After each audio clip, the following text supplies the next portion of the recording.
आज बात करते हैं एक संवेदनशील मुद्दे पर जो न केवल धार्मिक भावनाओं से जुड़ा है बल्कि सामाजिक और राजनीतिक दृष्टिकोण से भी महत्वपूर्ण है।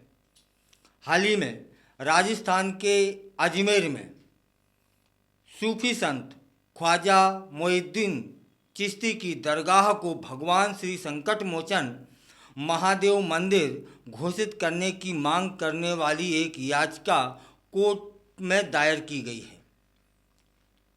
इस याचिका पर एआईएम आईएम के जो अध्यक्ष हैं असदुद्दीन ओवैसी ने तीखी प्रतिक्रिया दी है।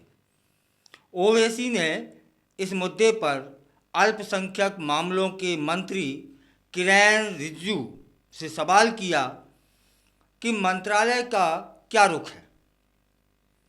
उन्होंने कहा कि ख्वाजा मोइनुद्दीन चिश्ती भारतीय मुसलमानों के लिए मार्गदर्शक हैं और उनकी दरगाह सबसे महत्वपूर्ण आध्यात्मिक स्थलों में से एक है।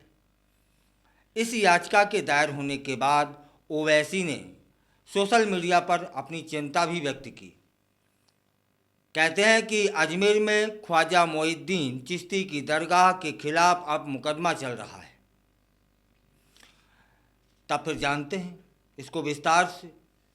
याचिका दायर करने वाले हिंदू सेना के अध्यक्ष विष्णु गुप्ता ने अपने वकील के माध्यम से दीवानी न्यायाधीश की अदालत में यह मांग की कि दरगाह को मंदिर घोषित किया जाए। गुप्ता का दावा है कि यह दरगाह मंदिर के खंडहरों पर बनाई गई है। उन्होंने यह भी मांग की कि जिस अधिनियम के तहत दरगाह संचालित होती है उसे अमान्य घोषित किया जाए और हिंदुओं को पूजा का अधिकार दिया जाए। गुप्ता ने अपने वकील के माध्यम से कहा कि उन्होंने 2 साल तक शोध किया है और उन्होंने निष्कर्ष निकाला है कि वहाँ एक शिव मंदिर था जिसे मुस्लिम आक्रमणकारियों ने नष्ट कर दिया था। यह दावा न केवल ऐतिहासिक दृष्टिकोण से विवादित है बल्कि यह धार्मिक भावनाओं को भी इधर उधर करने वाला है।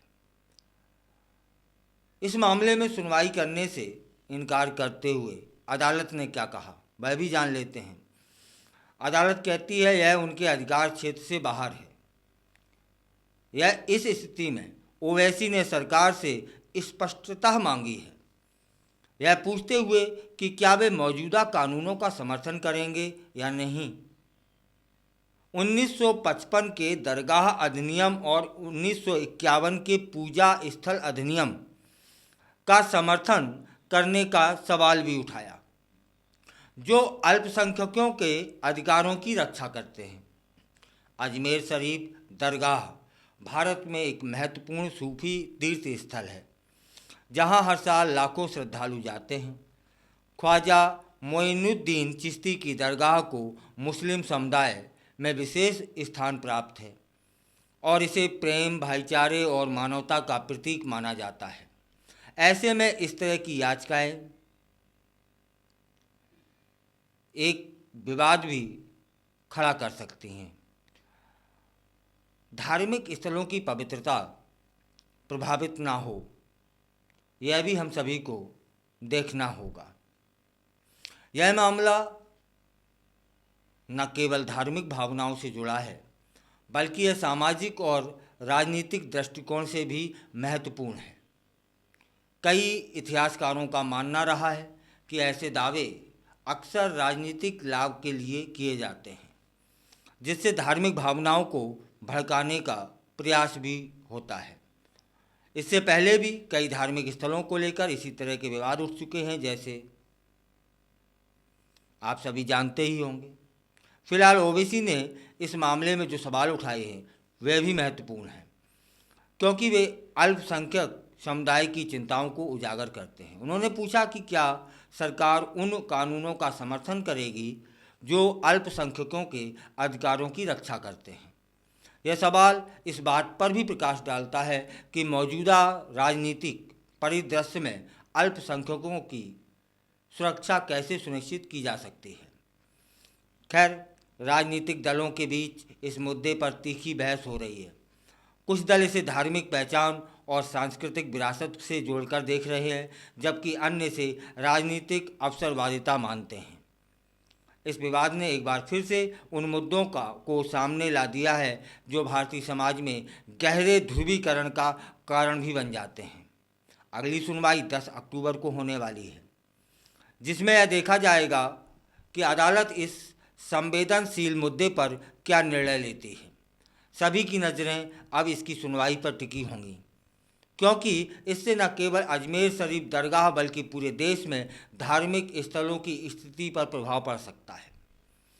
इस मामले ने न केवल राजनीतिक हलकों में बल्कि समाज में भी चर्चा पैदा कर दी है, और आपको भी इस चर्चा में शरीक होने का पूरा अधिकार है। कई सामाजिक संगठन और धार्मिक नेताओं ने इस मुद्दे पर अपनी राय भी व्यक्त की है, जिससे यह स्पष्ट होता है कि मामला केवल कानूनी नहीं बल्कि सामाजिक और सांस्कृतिक दृष्टिकोण से भी महत्वपूर्ण है। भारतीय समाज में सहिष्णुता और समरसता की मूल्यों को चुनौती देता है। सभी समुदायों को मिलकर इस तरह से विवादों का जो समाधान है वो निकाल लेना चाहिए, ताकि समाज में शांति और सद्भाव बना रहे। यदि यह दरगाह मंदिर था तो फिर उस पर विचार करना चाहिए। यदि यह दरगाह ही है तब फिर इस तरह के विवाद उत्पन्न नहीं करना चाहिए। यदि वह मंदिर से दरगाह बना है तब जरूर चिंतनीय है कि ऐसा क्यों हुआ, क्यों किया तो फिर उसे अपनी पहले की अवस्था में आना चाहिए, क्योंकि यह भी गलत है। और यदि वह दरगाह है तो फिर इस तरह के जो विवाद हैं, मुद्दे हैं, वह नहीं बनने चाहिए।